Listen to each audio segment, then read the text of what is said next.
right, we're going to continue with chapter 4 on the Solow growth model. All right, so let me put the equations down that we're looking at. And so the first one is our production function. All right, and it says that y at time period t is a function of both the capital and the amount of labor in the economy, and we gave it a functional form of a bar kt to the 1/3 lt to the 2/3.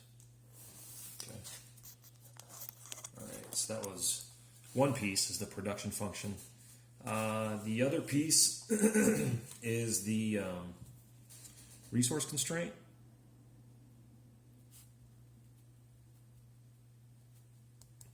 And it says that what do people do with the output they produce, which is also equivalent to income,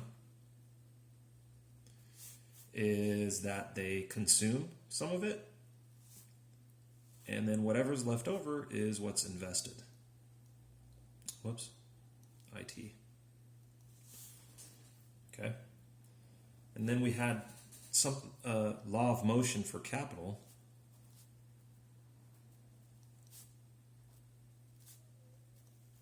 Which basically told us what the relationship is between the capital stock and how much investment is put into the capital stock.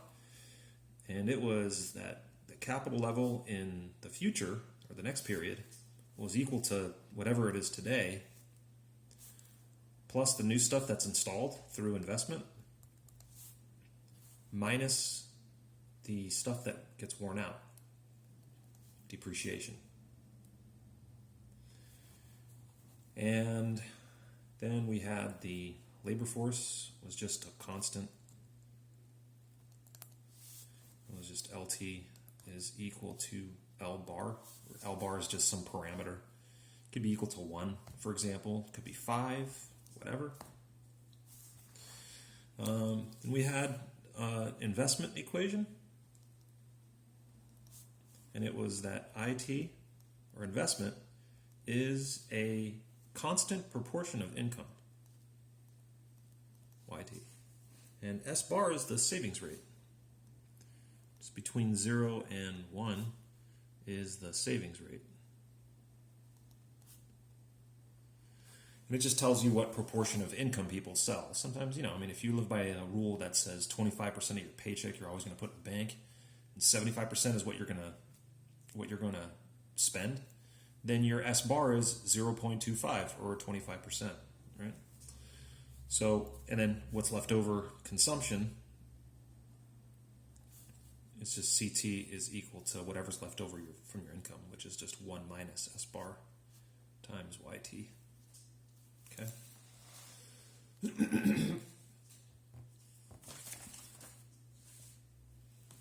So we've got, let's see, how many variables do we have and how many parameters do we have? Because again, remember from our first chapter, you have to have the same number of equations as you have variables. So we've got YT, we've got KT, we've got consumption, we've got investment, and we've got labor.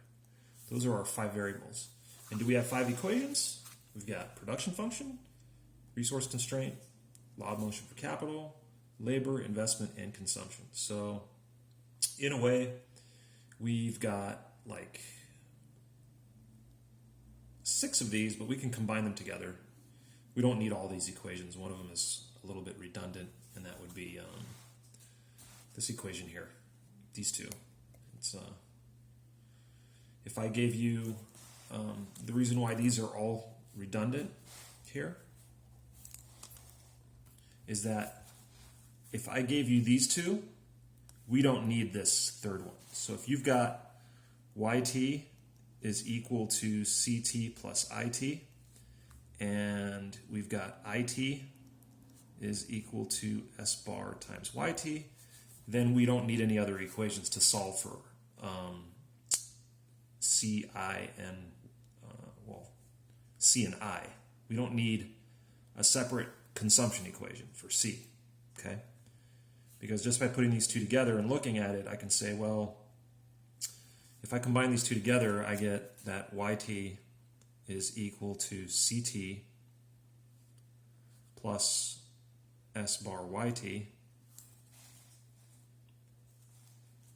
Well, let me combine the two Y's together. So YT minus S bar YT is equal to CT. Then when I factor out YT, I get YT times 1 minus S bar is equal to CT, which is exactly what this extra equation says here. So this one's not really needed.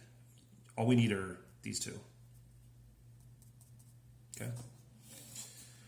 Okay, so now let's move on to how we're going to solve the model.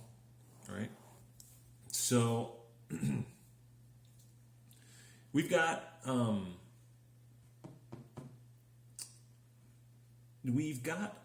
what's called a dynamic model. So this model is dynamic.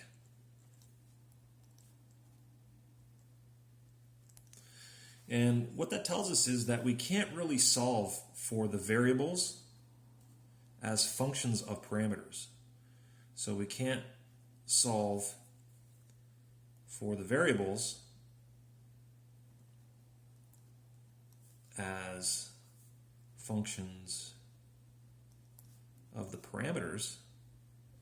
So I don't know if you remember on the problem set where we solved for QD is equal to, alpha, beta, gamma, delta, and then QS was equal to some other function of, alpha, beta, gamma, delta.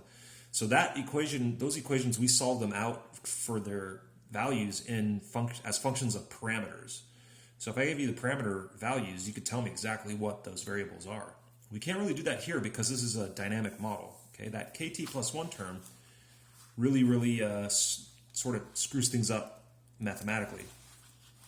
So what we can do, however, is we can solve for the model steady state.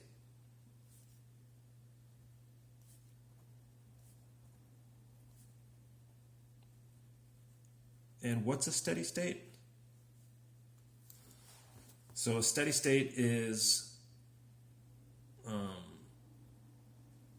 it's a situation where the variables, even though they're dynamic, they settle and are constant. So it's a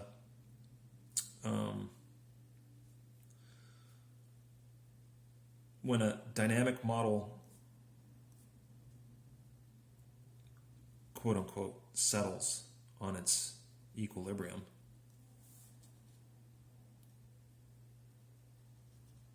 okay. When a dynamic model settles at an equilibrium, the variables are constant by definition. And once they're constant, then we can solve for the model's steady state values. We can't solve for the KTs and CTs and ITs, LT, YT, but we can solve when that model settles. Let's say you hit the model with a shock and it reacts, and then it kind of goes back and it settles. Sort of like, you want to think of it like you've got a cup of water and you drop something in the cup of water. It splashes, the waves move around, but eventually that water level settles on its, the volume of the water there. That's the cup of water's steady state. And it'll stay there constant until something else happens. Either you shake the cup or you drop something else in the water, okay? So you want to think of a steady state in those, sort of have that picture in your mind, right? So, what is something like that going to look like? Well, we're going to have to do a couple of steps here. So one is we can try to solve for the two-dimensional representation of this model.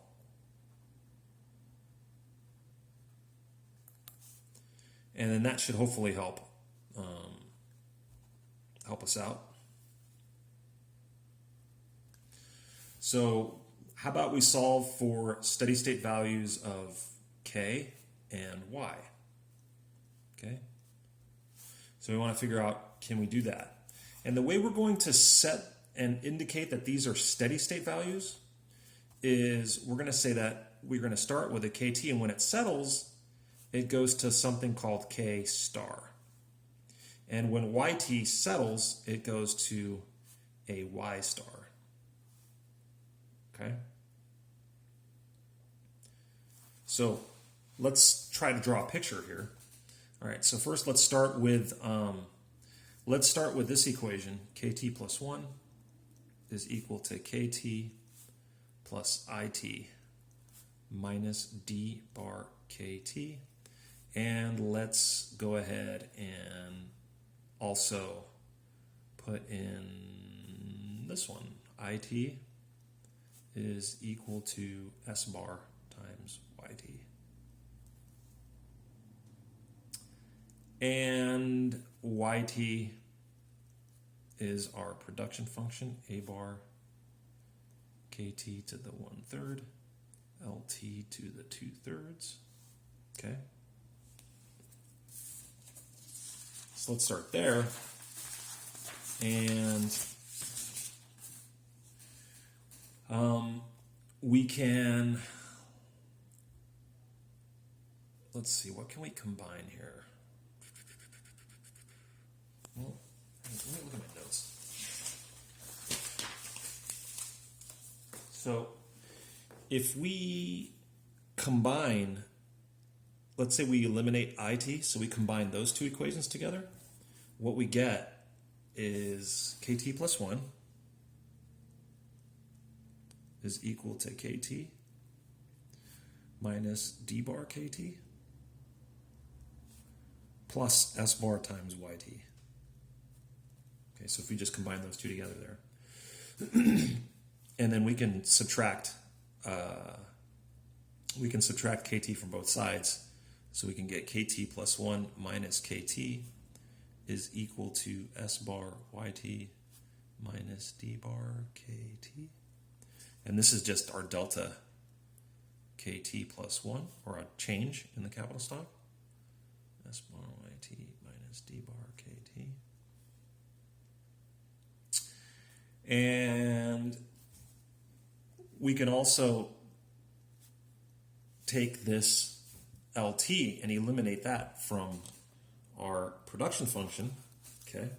And then what we get when we combine these two together is we get YT is equal to A bar KT to the 1/3, L bar to the 2/3, and now L bar is a constant. So the only thing that's not a constant is capital and output. Those got little T's next to them, all right? So those are not constant values.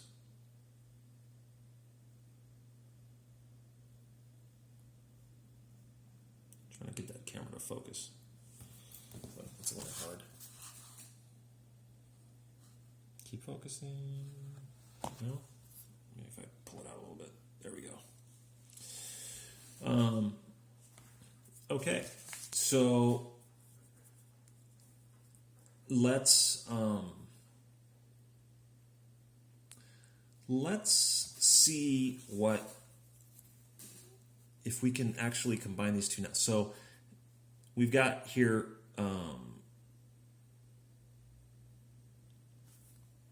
well, all right, let's keep going with the equations actually before we draw the picture. I think I'm going to hold off until we have something to work with. Okay, so let's look at this equation here. All right. So delta KT plus 1 is equal to S bar times YT minus D bar times KT.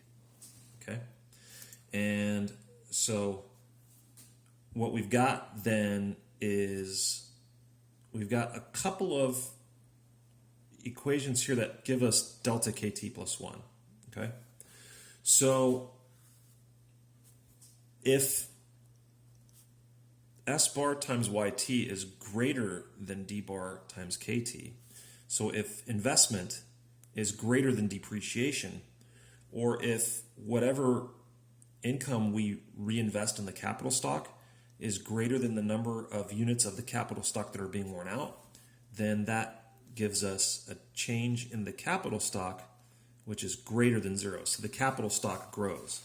So K grows. If on the other hand, however, we've got investment is not enough to repair and replace the stuff that's worn out, then the capital stock is less than 0 and K falls. Okay? So what this tells us then is if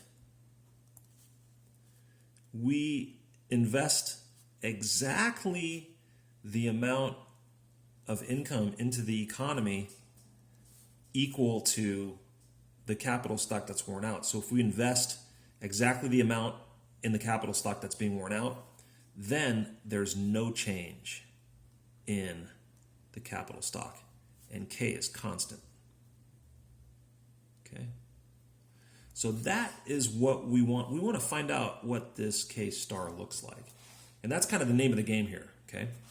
So according to this equation, we get these inequalities out of that. It tells you how the capital stock grows and shrivels. And if we're on the fence, where we invest exactly the amount of money we need to offset the amount of capital that's worn out, then there's no change in the capital stock and it stays fairly constant. Okay?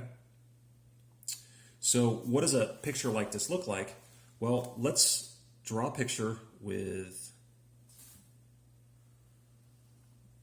let's put K here on the x-axis. Hoping you can see that. All right, so K's on the x-axis, and here we're going to put income, and we're going to put investment as well. This is going to be figure 2 in your notes. What else did I put up there? I think, and also depreciation. So D bar times K. So actually, let's ignore Y for now, and let's just concentrate on those two. So D bar times K is, so if we've got K on the x-axis, and D bar is some number between 0 and 1, like we said, well then this will be D bar times K. All right? And the slope is just equal to D bar, the rise over the run. Okay? Now, what does investment look like as a function of K? So again, remember, S bar times Y, T, is equal to S bar times A bar times KT to the 1/3 times L bar to the 2/3. Okay? So what we can do is we can actually bring L bar in front, and it'll be S bar, A bar, L bar to the 2/3 times KT to the 1/3. And this here is a constant. So it's similar to D bar times K, because D bar times K is, D bar is a constant. So this is a constant, but look, we've got KT to the 1/3 power, okay? So whenever you have something to a power, you can sort of graph what it looks like.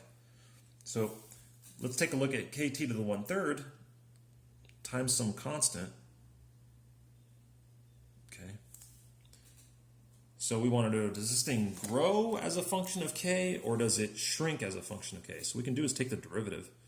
So we can just do dk of constant. Let's put a C there for constant. No, let me write it because that's going to look like consumption. So constant times KT to the 1/3.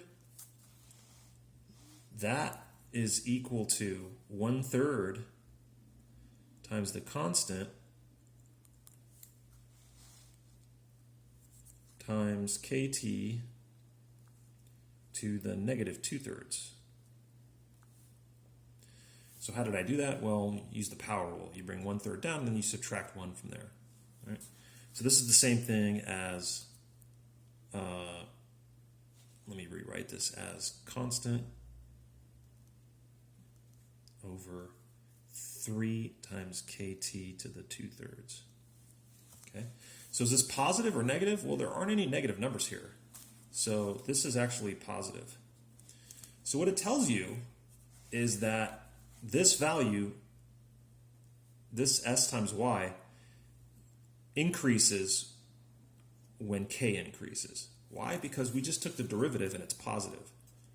So d dk of constant times kt to the 1/3 is positive, which means that it rises over time. So it's positively related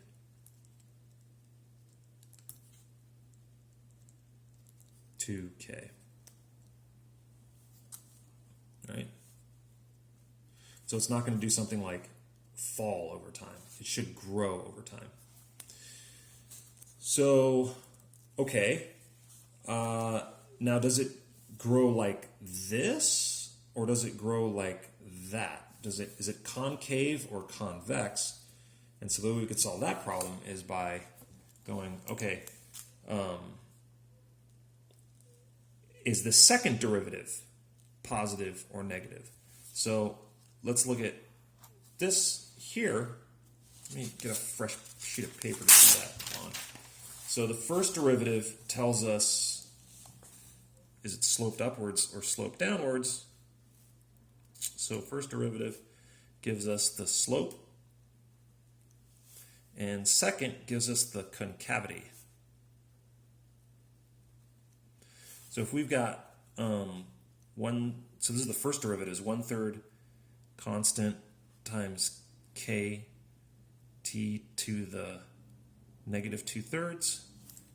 Then the second derivative is negative 2/3 times 1/3 times constant times kt to the negative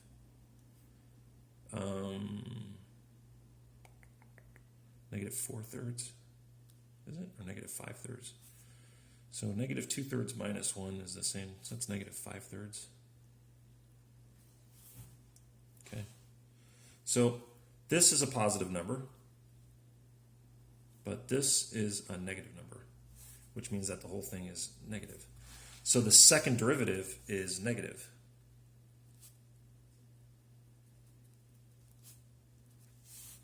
So what does that tell you? It tells you that s bar times y grows positive with k, but at a decreasing rate. So it's concave down, not concave up. So what is it going to look like on our graph? Let me redraw our graph. We've got k here. We've got I, d bar k. So again, our depreciation might look something like this. D bar k. And the slope is d bar. And so and this is going to keep going on until whatever. And our investment equation is going to increase positive, but it increases at a decreasing rate. Okay, so keep going. And what you know for sure is that at some point in the future, these two lines are going to run into each other. There's going to be an intersection. Something like that. Okay? Well, when these two lines intersect, that point here is where s bar times y is equal to d bar times k. And that is the point which is our k star. That's where our steady state level of capital lies. Okay? And that's where we get figure 2 in the text. Here, I drew it here for you. All right? So it's a good figure, and it illustrates a lot here. And what we can see is that at a point like here at K0. So at K0, that's where S bar times Y is greater than D bar times K. And how do you know that? Well, because this is S bar Y up there, and this is D bar K down here. So at that point, it's greater than D bar K, which tells you that the capital stock is going to grow. So the capital stock is going to grow along this x-axis. What about, let's say, a point here like KH for capital high? If we were to, let's say that it's that point right there, and we were to draw the dotted line up to these points here, we've got this point and we've got that point. And here, this is net depreciation.